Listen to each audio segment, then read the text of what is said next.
भारत के एकदम दिल में एक ऐसा शहर है जो कहते हैं समय से भी पुराना है। तो आज हम सब मिलकर एक सफर पर निकलने वाले हैं, वाराणसी के सफर पर, और जानेंगे कहानी काशी विश्वनाथ मंदिर की, जिसे ब्रह्मांड का केंद्र भी कहा जाता है। कभी सोचा है कि दुनिया का सबसे पुराना सबसे पुराना जीवित शहर आखिर दिखता कैसा होगा? एक ऐसी जगह जहां लिटरली सदियों से ज्ञान और भक्ति की गंगा बहती आ रही है।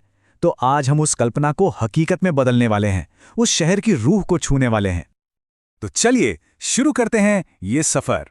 पहला स्टॉप वाराणसी, एक ऐसा शहर जिसके कई नाम हैं और हर नाम के पीछे एक अलग ही कहानी है। कोई इसे काशी बुलाता है तो कोई बनारस। देखिए, काशी ये सिर्फ एक नाम नहीं है, ये एक पहचान है। हिंदू धर्म के सबसे पवित्र शहरों में से एक, बिल्कुल पवित्र गंगा के किनारे बसा हुआ। कहते हैं यहाँ की हवा में ही कुछ खास है, और हो भी क्यों ना, आखिर ये धरती खुद भगवान विश्वनाथ का घर मानी जाती है। और इस शहर से एक बहुत ही गहरी आध्यात्मिक मान्यता जुड़ी हुई है।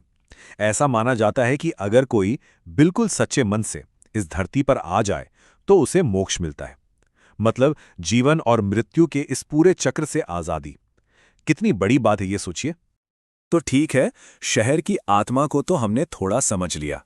अब चलते हैं उसके दिल तक, मंदिर के मुख्य देवता तक। सवाल ये है कि आखिर ये विश्वनाथ हैं कौन, जिन्हें ब्रह्मांड का शासक कहा जाता है? विश्वनाथ, इस नाम का मतलब ही इतना पावरफुल है। पता है क्या?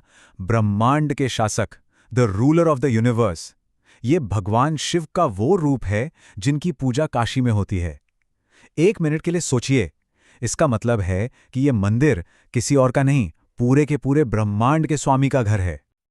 लेकिन रुकिए, इस मंदिर की कहानी यहां और भी गहरी हो जाती है। ये सिर्फ एक मंदिर नहीं है, ये भारत के सबसे पवित्र स्थानों में से एक है, एक ज्योतिर्लिंग।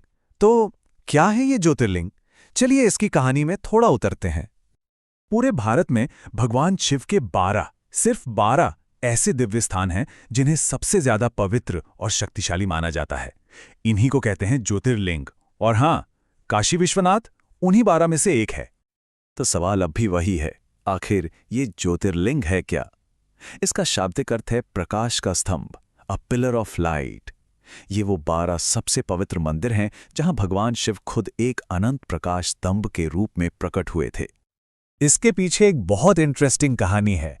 एक बार क्या हुआ, भगवान ब्रह्मा और भगवान विष्णु में इस बात पर बहस छिड़ गई कि दोनों में से सुप्रीम कौन है।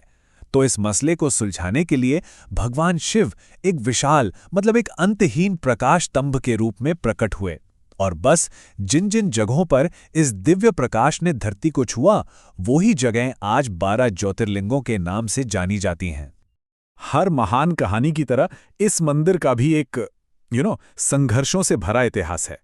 ये सिर्फ पत्थरों की इमारत नहीं है, बल्कि इसके पीछे कहानी है, बार बार टूटने की और फिर से खड़े होने की, आस्था की और अटूट विश्वास की।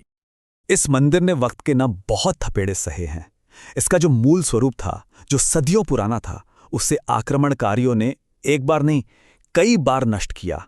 लेकिन आस्था को मिटाना इतना आसान कहाँ होता है ना। फिर 1780 में इंदौर की महारानी अहिल्याबाई होलकर ने इसे फिर से खड़ा किया। और कहानी यहां खत्म नहीं हुई। 19वीं सदी में पंजाब के महाराजा रणजीत सिंह ने इसके गुंबदों पर सोने की परत चढ़वाकर इसकी शान को और भी बढ़ा दिया। देखिए, मंदिर तो काशी का दिल है, इसमें कोई शक नहीं। लेकिन इस शहर की एक अपनी रूह भी है, जो इसकी गलियों में, इसके घाटों पर और यहाँ के लोगों में बसती है। तो चलिए अब इस शहर की आत्मा से मिलते हैं। काशी सिर्फ धर्म का ही नहीं, ज्ञान का भी केंद्र रहा है। सोचकर देखिए, सदियों से यहाँ संस्कृत और आयुर्वेद का अध्ययन होता आया है। और यहाँ के घाट, जैसे कि दशाश्वमेध घाट, जहाँ शाम को इतनी शानदार गंगा आरती होती है, उफ! और वो पतली पतली गलियां जहां से गुजरो तो कचौड़ी, जलेबी और बनारसी पान की खुशबू आती है। और शाम की गंगा आरती, हजारों दिए एक साथ, वो एक ऐसा अनुभव है जिसे भुलाया ही नहीं जा सकता। तो काशी की कहानी अतीत में ही नहीं रुक जाती। ये शहर आज भी सांस ले रहा है, बदल रहा है। और हाल ही में एक बहुत बड़ा बदलाव आया है, एक ऐसा बदलाव जिसने इस प्राचीन शहर को एक नया रूप दिया है। हम बात कर रहे हैं काशी विश्वनाथ कॉरिडोर की। ये एक बहुत बड़ा प्रोजेक्ट है जिसने सदियों के बाद मंदिर परिसर को सीधे गंगा नदी के घाटों से जोड़ दिया है। ये नया कॉरिडोर असल में प्राचीन आस्था और आधुनिक सुविधा का एक खूबसूरत संगम है। इससे यहां आने वाले लाखों भक्तों का अनुभव अब पहले से कहीं ज्यादा सहज और दिव्य हो गया है। तो काशी विश्वनाथ की पूरी कहानी से हमें क्या सीखने को मिलता है? यही कि इमारतों को तोड़ा जा सकता है, लेकिन आस्था को नहीं। ये सिर्फ एक मंदिर नहीं है, ये तो भारत की आत्मा का एक जीता जागता प्रतीक है, जो हर मुश्किल के बाद और भी ज्यादा चमक उठता है। तो अगली बार जब बनारस का नाम सुनने में आए, तो सिर्फ एक शहर का ख्याल नहीं आता। ख्याल आता है उस जगह का जहां वक्त जैसे ठहर जाता है और जहां ब्रह्मांड के शासक आज भी निवास करते हैं। एक आखिरी सवाल, क्या कोई शहर सच में हमेशा के लिए जीवित रह सकता है? शायद काशी ही इसका जवाब है।